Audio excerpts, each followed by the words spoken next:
नमस्कार दोस्तों, the greatest के ऑनलाइन क्लासेस में आप लोगों का हार्दिक स्वागत है। मैं विक्की चौधरी। देखिए, हमारा हिंदी में जो विकारी शब्द चल रहे थे, अब वो विकारी शब्द का यानी कि कौन सा, अब पहला पार्ट था संज्ञा, वो हमने कंप्लीट कर लिया था। और कल की जो क्लास थी हमारी, इसमें कौन सा पार्ट हो गया था, सर्वनाम। आज जो है उसका तीसरा भेद आता है, वो क्या है, विशेषण। अब विशेषण को पढ़ते हैं। देखिए, पहला यानी कि विकारी शब्द था संज्ञा। संज्ञा था, उसे किसके नाम से जान रहे थे भाई, उसका यानी कि पूर्व में जो नाम था वो क्या था, नाम था। उसके बाद जो टॉपिक हमने पिछली क्लास में कराया है वो क्या है, सर्वनाम। तो सर्वनाम किसे कहते हैं, यानी कि उपनाम को, यानी कि नाम के स्थान पर प्रयुक्त किया जाने वाला शब्द, यानी कि नाम के स्थान पर क्या आया, उपनाम। और आज जो टॉपिक है वो है हमारा विशेषण। अब विशेषण क्या भाई, जो ये उपनाम रखा गया था, यानी कि किसी व्यक्ति के नाम के स्थान पर दूसरा नाम रखा था, तो वो किसके अनुसार रखा था, उसके गुण के। तो यानी कि क्या, विशेषण का जो शाब्दिक अर्थ होता है वो क्या होता है, गुण, यानी कि गुण, यानी कि विशेषता बताने वाला। तो भाई अब विशेषण की परिभाषा क्या होगी कि भाई संज्ञा की परिभाषा क्या थी, किसी व्यक्ति, वस्तु या स्थान के नाम का बोध कराने वाले शब्द को क्या कहते हैं, संज्ञा। सर्वनाम की परिभाषा क्या थी कि संज्ञा के स्थान पर प्रयुक्त किए जाने वाले शब्दों को क्या कहते हैं, सर्वनाम। अब जो विशेषण है, तो विशेषण क्या होगा कि क्या संज्ञा या सर्वनाम, क्योंकि भाई गुण तो क्या दोनों से मिलकर है ना। तो बोले भाई क्या संज्ञा या सर्वनाम, यानी कि किसी की भी, यानी संज्ञा हो या सर्वनाम हो, दोनों में से किसी की भी जो विशेषता बताएगा वही क्या कहलाएगा, विशेषण कहलाएगा। या परिभाषा के रूप में इस प्रकार से जोड़ सकते हैं कि वे शब्द या वे विशेषण, यानी कि वे शब्द जो संज्ञा या सर्वनाम की विशेषता बताते हैं, विशेषण कहलाते हैं। अब भाई विशेषण देखो काम कैसे करते हैं, विशेषण पढ़ने की आवश्यकता क्यों पड़ती है, या विशेषण कार्य कैसे करते हैं। देखो, विशेषण को पढ़ने से पहले इसके क्या तीन भाग होते हैं। अब तीन तत्व कह दें या भाग कह दें, ठीक। तो सबसे पहला तो क्या होता है, पहला तो एक तो विशेषण है, तो वो खुद विशेषण रहेगा। एक चीज होती है क्या, विशेष्य, यानी कि क्या कहलाएगा, विशेष्य। और एक तीसरा जो होता है, तीसरा होता है हमारा प्रविशेषण। अब इनकी बात करें, देखो अब ये तीनों चीजें हैं क्या। देखो, विशेषण तो पढ़ा हमने क्या कि क्या भाई संज्ञा या सर्वनाम के विशेषता को, संज्ञा या सर्वनाम की विशेषता बताने वाले शब्दों को क्या कहते हैं, विशेषण। अब भाई संज्ञा या सर्वनाम, संज्ञा या सर्वनाम की क्या बताएगा, विशेषता। संज्ञा या सर्वनाम में से दोनों में से किसी की भी विशेषता बताए तो वो क्या कहलाएगा, विशेषण। अब विशेष्य क्या होता है, देखिए विशेष्य जैसे क्या, मैं एक वाक्य लिखता हूं कि राम अच्छा है, या राम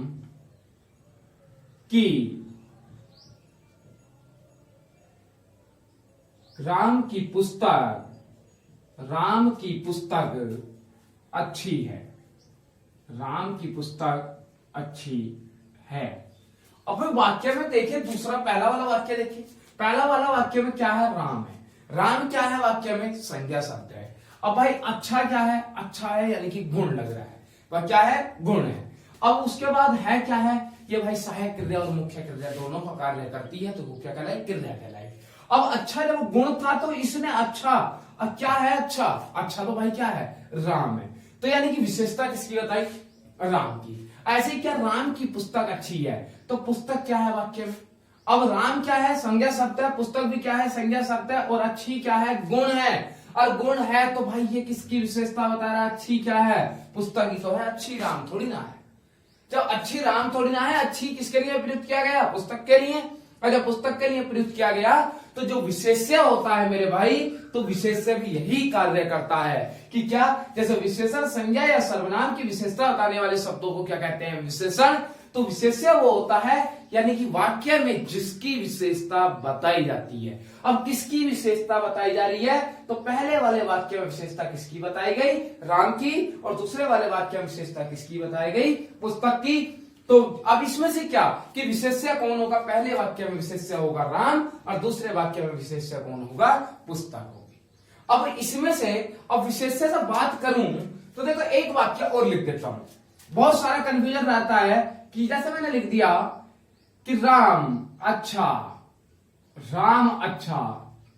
लड़का है। बोले जी अब यहाँ एक डाउट बनता, अब डाउट क्या बनता, बोले जी एक राम भी संज्ञा शब्द है और लड़का भी संज्ञा शब्द है। अगर जो ऑप्शन में आ जाए कि निम्न में से विशेष्य कौन है, और ऑप्शन दे दे, ऑप्शन ए दे दे राम, ऑप्शन बी दे दे लड़का, ऑप्शन सी दे दे अच्छा, ऑप्शन सी दे दे क्या अच्छा, और ऑप्शन डी दे दे कि नन ऑफ दीज, यानी कि इनमें से कोई नहीं। तब बोले सर कौन सा लगाएं। अब देखिए बोले भाई संज्ञा की, यानी कि अब राम अच्छा लड़का है। अब लड़का जो शब्द प्रयुक्त किया गया है वो किसकी वजह से भाई, राम के। क्योंकि अगर इस वाक्य को मैं यहां ऐसे लिख देता है कि क्या सीता अच्छी क्या है, लड़की है, सीता अच्छी लड़की है। तो भाई अगर तो सीता आया यानी कि स्त्रीलिंग आया, तो ये लड़की है वो भी स्त्रीलिंग हुआ। अब ये पुल्लिंग था तो यानी कि क्या लड़का भी क्या आया, पुल्लिंग आया।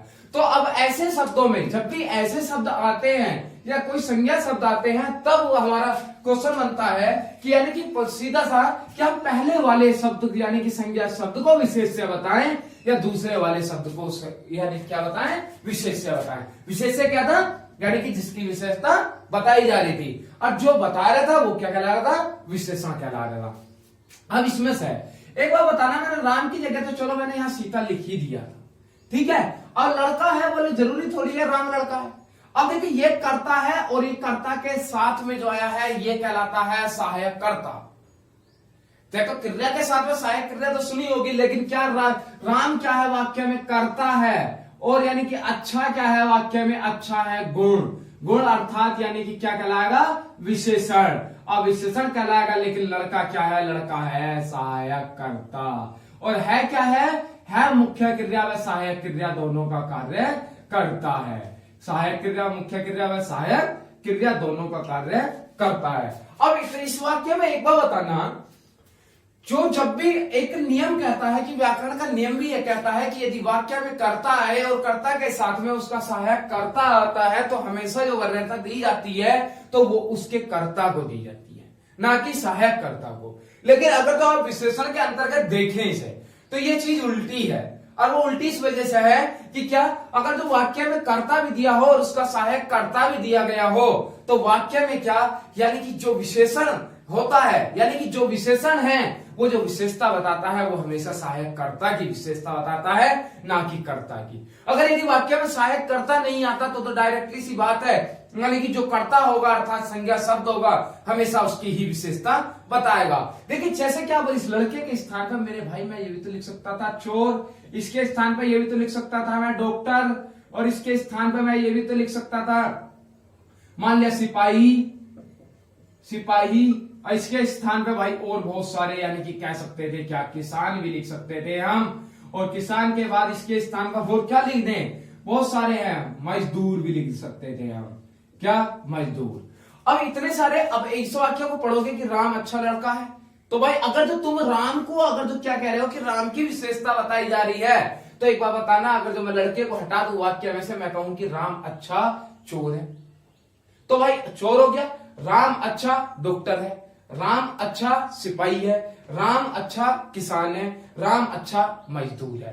तो भाई जैसे क्या, अगर जो ये सहायक करता है तो देखना, अगर जो इसके स्थान पर मैं चोर, डॉक्टर, सिपाही या किसान या मजदूर इनमें से कोई से भी शब्द को प्रयुक्त कर रहा हूं, तो यानी कि क्या, अब इसके बाद इस वाक्य से तो मुझे ऐसा लग रहा था जैसे विशेषता किसकी बताई जा रही है, राम की।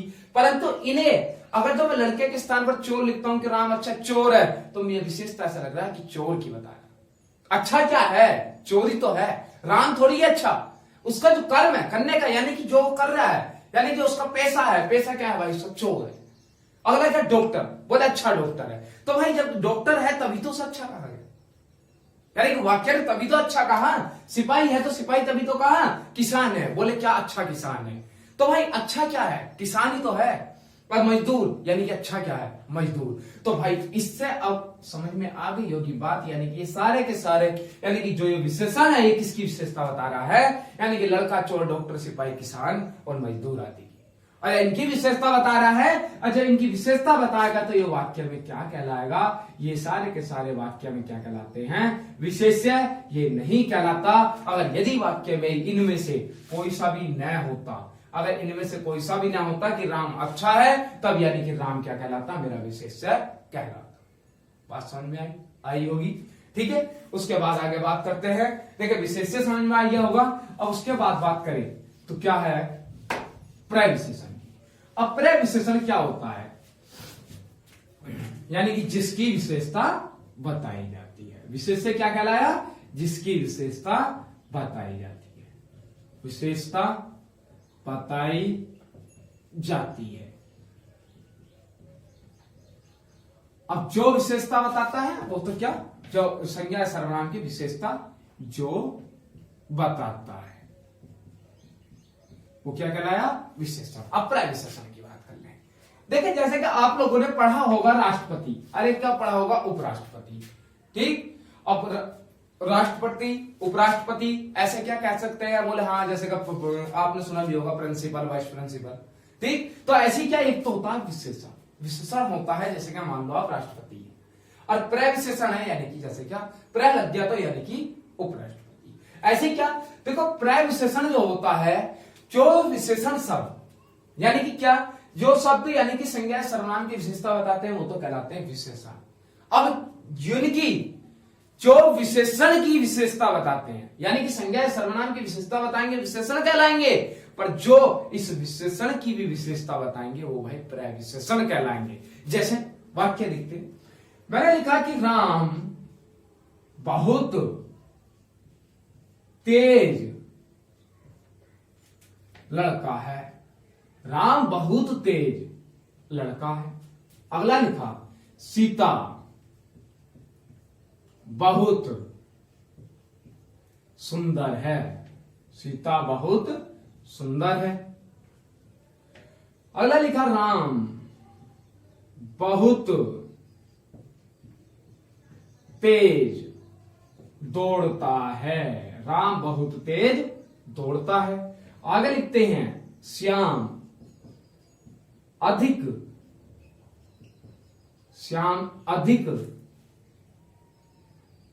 खाता, श्याम ऐसा लिखिए, श्याम बहुत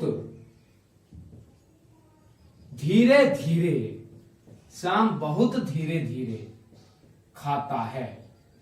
अभी 4 वाक्य लिखे और इन 4 वाक्यों में से जो आपको एक शब्द नजर आ रहे हैं, एक तो बहुत नजर आ रहा होगा, एक तेज, एक बहुत, एक सुंदर, एक बहुत, एक तेज, एक बहुत और एक क्या धीरे धीरे, ये सभी शब्द हैं।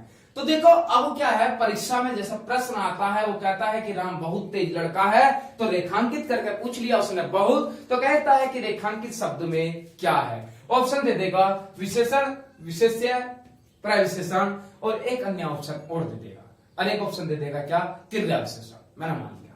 चौथा ऑप्शन दे दिया उसने क्या, क्रिया विशेषण, मान लिया विशेषण का ही है। अब ये 4 ऑप्शन हो गए, तो भाई इसमें बहुत क्या है, अपने दिमाग से सोचो क्या है। आप लोग सोच रहे होंगे कि बोले जी पर्याय विशेषण है क्योंकि तेज तो क्या है विशेषण।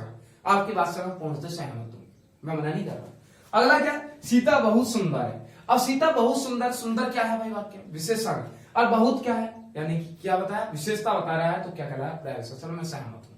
अगला वाक्य कि राम बहुत तेज दौड़ता है, बोले तेज तो साहब विशेषण है और बहुत क्या है यानी कि क्या कहलाएगा पर्याय विशेषण कहलाएगा। चलो मैंने मान लिया। अगर ऐसा भी नहीं है और बोले कुछ लोगों ने अब जल्दबाजी में कुछ ने तो ये पर्याय विशेषण ये विशेषण मान्य होगा, इसे विशेषण जैसा मैंने बोला वैसे ही मानना होगा। लेकिन क्या मेरे भाई, विशेषण जो होता है वो संज्ञा या सर्वनाम की विशेषता बताता है, कभी भी क्रिया की विशेषता नहीं बताता। अगर क्रिया की विशेषता नहीं बताता तो भाई क्रिया की विशेषता बताने वाले शब्द क्या कहलाते हैं, क्रिया विशेषण। बोले जी तुम्हारी बात ठीक है, हमने मान लिया कि तेज क्या है, बोले जी तेज तो क्रिया विशेषण हो गया, तेज क्रिया विशेषण हो गया। ऐसी खाता क्या है, क्रिया है, तो उसके हिसाब से धीरे धीरे जो हो गया वो भी क्रिया विशेषण हो गया। अब भाई धीरे धीरे भी क्रिया विशेषण हो गया और तेज भी क्रिया विशेषण हो गया, और सुंदर क्या था वाक्य में, सुंदर जी विशेषण था। अब ये बात समझ में आएगी कि ये विशेषण हो गया, और तेज क्या था, तेज ये भी विशेषण था। अब विशेषण इन कारणों से थे वो आप लोगों को दिख रहे हैं, क्योंकि क्या तेज है लड़का, लड़का यानी कि संज्ञा की विशेषता बताई। सीता बहुत सुंदर है तो सीता का गुण बताया, तो यानी कि संज्ञा का गुण बताया तो विशेषण कहलाया। और राम बहुत तेज दौड़ता है तो दौड़ता क्या थी, क्रिया थी, और क्रिया की विशेषता बताई तो क्रिया विशेषण कहलाया। श्याम बहुत धीरे धीरे खाता है, खाता क्रिया थी और क्रिया की विशेषता बताने वाला क्या कहलाया, क्रिया विशेषण कहलाया। अब यहां तक बात क्लियर हो गई होगी।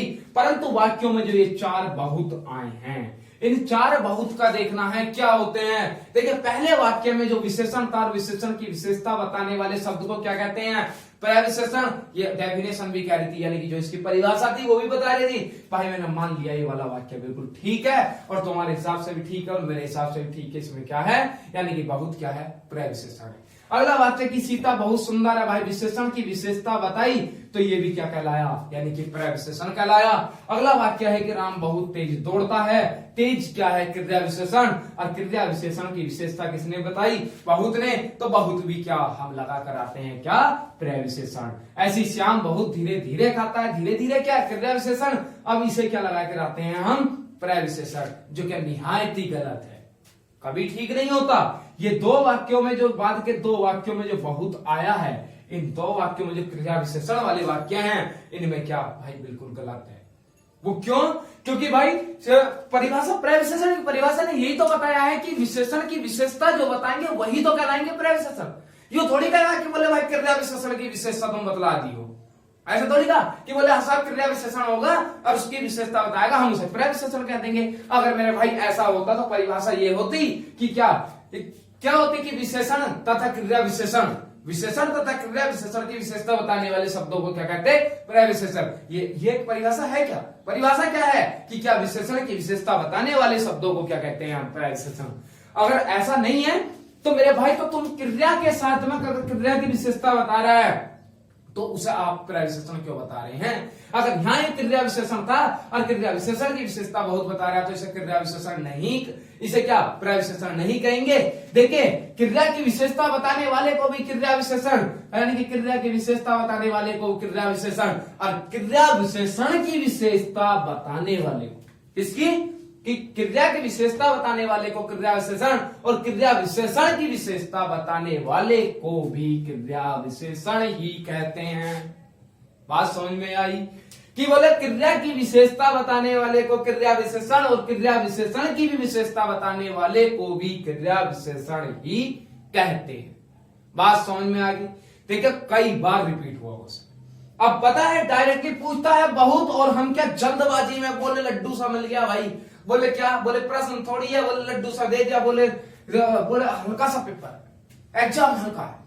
भाई एग्जाम हल्का नहीं होता, उसके अंदर का देखो, इसने कहा था तेज और दौड़ता, तो क्या इसे प्रविशेषण लगा कर आते हैं, बड़े अच्छे अच्छे लगा कर आते हैं, ठीक। लेकिन ये गलती ना हो कि हमेशा याद रखना, यानी कि क्या जो संज्ञा सर्वनाम की विशेषता बताएगा वो कहलाएगा विशेषण, ठीक। और यानी कि जो क्रिया की विशेषता बताएगा वो क्रिया विशेषण, और जो क्रिया और विशेषण की विशेषता बताने वाला कहलाएगा क्या, प्रविशेषण। और क्या, लेकिन क्रिया विशेषण की विशेषता बताने वाला भी क्रिया विशेषण ही कहलाएगा, कभी भी प्रविशेषण नहीं कहलाएगा।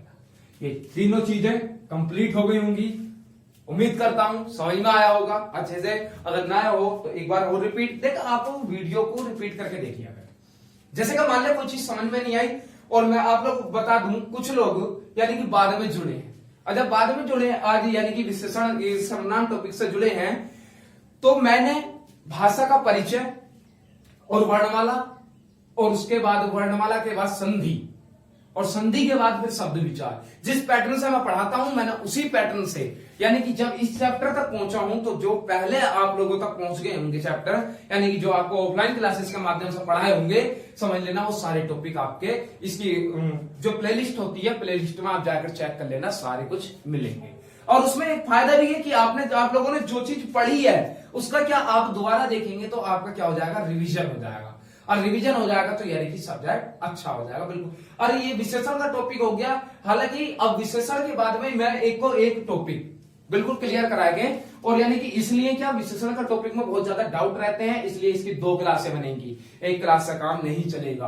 क्योंकि भाई अब कुछ लोग क्या पढ़ तो लेते हैं, यही नहीं पता बोले विश्लेषण क्या चीज थी, विशेषण क्या था, प्रविशेषण क्या था। रटने का काम तो करना नहीं, बिल्कुल साफ सीधी बात है। कोई रटने के अगर जो माध्यम सोच रहा हो कि बोले हाँ रटने जैसी अगर उसके मन में धारणा हो कि बोले हाँ मैं रट लूंगा, तो भाई चैनल मत देखना, वीडियो देखना ही मत, क्योंकि रटने का कोई जुगाड़ होता ही नहीं।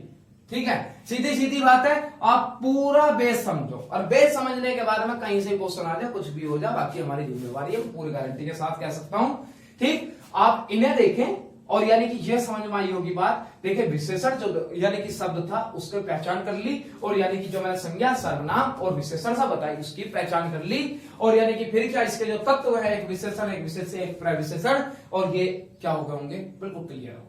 अब क्लियर होने के बाद अब बात करते हैं किसकी, विशेषण के भेद की, कि विशेषण है कितने प्रकार के।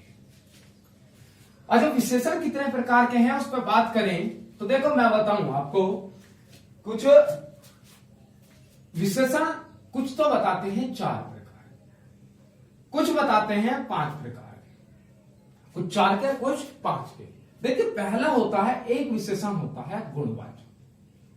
एक को बिल्कुल आप बिल्कुल ज्यादा आगे की मत सोचो, ठीक है, यानी कि जितना शब्द लिखा जा रहा है बस उतने पर आप फोकस रखो, बाकी अपने आप याद हो जाएगा।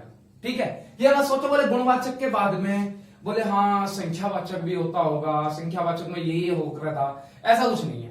ठीक है, आप बिल्कुल जब पढ़ रहे हैं तो आप ऐसा समझ के चले, बिल्कुल अपने आप को थोड़ी देर के लिए, जब तक वीडियो देख रहे हैं अपने आप को जीरो समझे, यानी कि जीरो समझ कर पढ़ने का। देखिए अपने आप में ओवर स्मार्ट बन के, यानी कि अपना ज्ञान भरपूर रख के, कि बोले हाँ साहब मुझे आता है लेकिन फिर भी मैं एक बार पढ़ लेता हूं। तो भाई अगर ऐसी धारणा से कोई व्यक्ति अगर पढ़ता है तो वो हमेशा क्या होता है, यानी कि उलझता ही, उलझ जाता है, कि बिल्कुल बोले वो अपना लगाता है कि बोले जी इसमें तो ऐसा बताया था और इसमें तो ये ऐसा बता रहे हैं, वो दोनों को मिक्स कर लेता है, ना उसका पहला वाला रहता है, ना जोन से वो पढ़ रहा है, ना वो रहता है। ठीक है, लेकिन आपको क्या ना बड़ी अच्छी बात है, बहुत अच्छी बात है कि आपने पहले से पढ़ रखा है। लेकिन क्या आप, मैं इसी नहीं कह रहा, हिंदी को नहीं कह रहा, आपका कोई सा सब्जेक्ट हो, कहीं भी हो, किसी से भी टीचर से पढ़े, ठीक, तो उसमें यह होना चाहिए कि आप जिस टाइम क्लास में बैठते हैं तो आप एक विद्यार्थी की भावना से बैठे, ना कि किसी अध्यापक की भावनाओं से। यानी कि अध्यापक ही बैठता है कि दूसरे व्यक्ति का, यानी कि जो पढ़ा रहा हो वो पढ़ाने में बिल्कुल अपनी चीज को कंपेयर कर देखता कि बोले हाँ मैं इस तरीके से कर सकता था और इन्होंने इस तरीके से बताया। बिल्कुल कर सकते हो, बहुत अच्छा, आपके पास बहुत बहुत बेहतर तरीके और बहुत बहुत बेहतरीन तरीके होंगे, मैं मना नहीं करता, लेकिन क्या, लेकिन जितना मैं बता रहा हूं ये भी बहुत अच्छा है।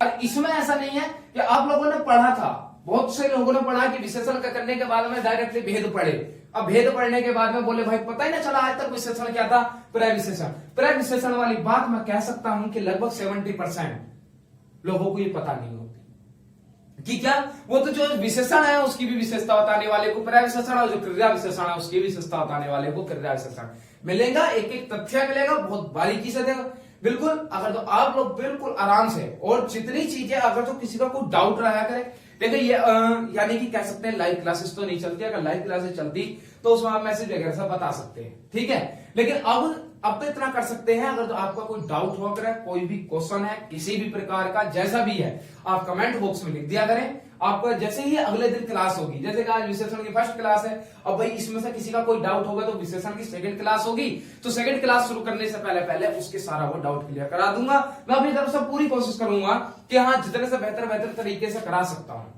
ठीक है, लेकिन आप लोग बिल्कुल ध्यान से समझे एक एक चीज को, ऐसा कुछ नहीं है, हुआ कुछ नहीं है, हिंदी सब्जेक्ट को समझते हैं ऐसे। देखिए इसके 2 पहलू होते हैं, मान लिया एक व्यक्ति ने बिल्कुल इजी समझता, बोले हाँ भाई एक समझता है बहुत हार्ड है, ठीक है, एक इजी समझ रहा है, एक क्या हार्ड। अगर जो जिस व्यक्ति को जो भाषा की विशेषताएं हैं आप लोगों ने कुछ नहीं पढ़ भी रखी हैं, और यानी कि जिसने ना पढ़ रखी तो आप जो है प्ले लिस्ट में जाना, तो उसमें भाषा का परिचय के नाम से वीडियो डली पड़ी है, तो उसमें भाषा की विशेषता थी, और भाषा की विशेषता क्या थी, भाषा की विशेषता नंबर 6 कहती थी कि क्या भाषा क्या है, कठिन से सरल की ओर। अब कठिन से सरल की ओर कैसे, कि यानी कि क्या कठिन थी, कठिन से सरल बनाना, तो भाई हमारा काम क्या है, बोले भाई जो चीज कठिन लग रही है उस कठिन चीज को क्या करना है, सरल करना है, और कुछ नहीं करना, ठीक है। अब ये कठिन चीज सरल हो जाएगी तो आप लोगों को अपने आप याद हो जाएगी, याद करवाने की कोई घुट्टी नहीं होती किसी के पास में कि बोले हाँ पिला दो, बस इतना होता है कि एक लाइन दिखानी होती है कि आप इस तरीके से पढ़ें तो आपको जो है बेहतर समझ में आ सकता है। ठीक है, तो इसके बाद बात करें अब गुणवाचक। अब देखो विशेषण के कितने 4 भेद 5 भेद। देखो मैं पहली बात तो आप लोगों को पता भी होगा कि जितने भी टॉपिक मैंने पढ़ाता हूं और पढ़ाने के बाद मैं जब भी शुरुआत करता हूं तो हमेशा आपके जो मन में जो हमेशा से डाउट चल रहे होते हैं उसी से शुरुआत करता हूं कि क्या बोले 4 भेद होते हैं और 5 भेद होते हैं। तो 4 भेद और 5 भेद आपके मन में भी डाउट चल रहा होगा, तो मैं वहीं से शुरुआत कर रहा हूं। ठीक है, एक तो क्या गुणवाचक, दूसरा होता है क्या संख्यावाचक, मैंने शॉर्ट में लिख दिया थोड़ा। तीसरा होता है परिमाणवाचक। अब चौथा होता है हमारा जो हमने कल सर्वनाम में पढ़ रहे थे, सार्वनामिक या संकेतवाचक विशेषण। संकेतवाचक विशेषण और कुछ विद्वान लोग तो क्या इसके भाग 6 भी बताते हैं और बताऊंगा वो कैसे हैं। और 5वां क्या होता है व्यक्तिवाचक विशेषण। व्यक्तिवाचक विशेषण और छठा वो पता है कौन सा भेद बताते हैं, छठा बताते हैं वो तुलनाबोधक विशेषण। अब मेरे भाई तुलनाबोधक विशेषण नहीं होता है कभी भी। तुलनाबोधक जो होती है वो होती है विशेषण की अवस्था। ठीक है, यो कोई भाई भेद नहीं होता। ये क्या होती है अवस्था। तो इसलिए 6 का तो डाउट निकाल दो बिल्कुल ही दिमाग में से कि 6 तो कभी होते ही। अब 4 और 5 की बात है। देखो 5 को मैं ही मानता हूं कि 5 होते हैं और 4 को मानता हूं कि 4 भी होते हैं, लेकिन होते किस किस प्रकार से हैं उन्हें आप जान लें। देखिए 4 भेदों की बात करते हैं। जैसे कि हमने संज्ञा पढ़ी थी और संज्ञा में मैंने बताया था कि क्या मुख्यतः संज्ञा कितने प्रकार की है, 3 प्रकार की है, और कुल संज्ञाएं कितने प्रकार की हैं, 5 प्रकार की हैं। वैसी विशेषण जो है अगर तो भाई पूछा जाए कि मुख्यतः है या सामान्यतः, ठीक है, तो कितने प्रकार के हैं, तो कितने भाई 4 प्रकार के। और वो कौन से गुणवाचक, संख्यावाचक, परिमाणवाचक और सारनामिक। देखिए व्यक्तिवाचक विशेषण क्या था कि व्यक्तिवाचक विशेषण को पहले इसमें शामिल नहीं किया था विशेषणों के भाग में। फिर क्या, लेकिन जैसे जैसे क्या आप लोग जानते हैं कि 14 सितंबर 1949 को हिंदी दिवस मनाया जाता है। हिंदी दिवस के दिन ऐसा नहीं होता कि केक काट के भाग गया है भाई, केक नहीं कटता। ऐसा होता है कि जितने भी विद्वान आती हैं तो सभी के सभी वहां पहुंचते हैं और पहुंचने के बाद कुछ ना कुछ अपने विषय में कोई ना कोई संशोधन करते हैं, यानी कि कोई ना कोई नई चीज जरूर ऐड करते हैं। चाहे वो किसी शब्द का नाम ही दूसरा बदल के रखे हैं। ये बोले जी जैसे कि संज्ञा को पूर्व में किस नाम से जानते थे, बोले जी नाम से। बोले सर्वनाम क्या है, बोले संज्ञा का उपनाम है, ऐसे कह दिया। मतलब कुछ ना कुछ संशोधन करते हैं। तो ऐसे ही क्या उसके बाद में एक व्यक्तिवाचक विशेषण जोड़ा गया और व्यक्तिवाचक विशेषण को बहुत हल्के में ले रहे हैं हम आजकल। लेकिन क्या व्यक्तिवाचक विशेषण परीक्षाओं में उनको भरपूर मात्रा में आ रहा है, इन चारों में से बहुत कम पूछ रहा है। अब वो क्या, अब बोले जी अब 5 कब लगाएंगे, तो हम तुमने बता दिया कि मुख्यतः अगर पूछ ले तो कितने लगाने हैं, 4 लगाने हैं, 5 कब लगाएंगे। अगर ऑप्शन में 4 और 5 है तो देखिए 5 आपको तब लगाना है कि अब वो पूछ ले कि वर्तमान में विशेषणों की संख्या कितनी है। एक तो क्वेश्चन ये बन सकता है, तो कितनी है 5। अगर पूछ ले कि विशेषणों की कुल संख्या कितनी है, तो कितनी है 5 है। ठीक है, और वो पूछ ले कि विशेषण की कितनी अवस्थाएं हैं, तो भाई तुलनाबोधक विशेषण होता है, इसकी भी भाई कितनी 3 अवस्थाएं होती है। अब 3 अवस्थाओं में कौन कौन सी, एक तो आएगी मूल अवस्था, एक आएगी उत्तरावस्था और एक आएगी कौन सी उत्तमावस्था, जिन्हें क्या हम कल पढ़ेंगे। अब इतने बाद अब देखो गुणवाचक विशेषण है। गुणवाचक विशेषण में कुछ नहीं है, ठीक है, इसे बिल्कुल आसानी से इसका कोई भेद नहीं है। जो संख्यावाचक, देखो गुणवाचक विशेषण, देखो विशेषण काम कैसा करते हैं। अब विशेषण काम इस प्रकार से करते हैं, देखिए जैसे संख्यावाचक विशेषण का आप लोगों को, बहुत कम लोगों को पता होगा कि संख्यावाचक विशेषण वास्तव में होती क्या चीज है। ठीक है, अब मैं लिख दूं कि पिताजी, ऐसा मैंने लिख दिया, मान लिया कि पिताजी 10 पेन लाए हैं, 10 पेन लाए हैं। आप लोगों से भी पता है लगभग 99% इसका आंसर बता देंगे कि बोले जी इसमें संख्यावाचक विशेषण है और संख्यावाचक विशेषण में कौन सा निश्चित संख्यावाचक विशेषण है। परंतु ये जो है कि बोले जी 10 है, कि बोले 10 क्या है संख्या, बोले संख्यावाचक विशेषण वास्तव में हमारा काम क्या करता है, तो उसके बारे में बताना है। तो देखें अगर जो विशेषण है इसके 5 भेद है, बिल्कुल एक एक चीज को बिल्कुल कॉन्सेप्ट के साथ बिल्कुल, यानी कि संख्यावाचक विशेषण हो गया, परिमाण हो गया, सारनामिक या संकेतवाचक हो गया, व्यक्तिवाचक। देखिए संख्यावाचक बताऊंगा कि संख्यावाचक को संख्यावाचक विशेषण ही क्यों कहते हैं और इसका प्रयोग करने से ये 10 कैसे विशेषता बताने का काम करता है। और परिमाण का बताएंगे कि परिमाण भी कैसे यानी कि विशेषता बताने का काम करता है, गुण तो वही करता ही है विशेषता बताने का काम। तो ठीक है, देखिए कल की क्लास में कंप्लीट हो जाएगा। तो अब इतनी बात समझ में आई होगी, तब तक के लिए आप लोगों का बहुत बहुत धन्यवाद। और चैनल को सब्सक्राइब करते रहें और यानी कि शेयर करते रहें और अधिक से अधिक जुड़े। ठीक है, मिलते हैं।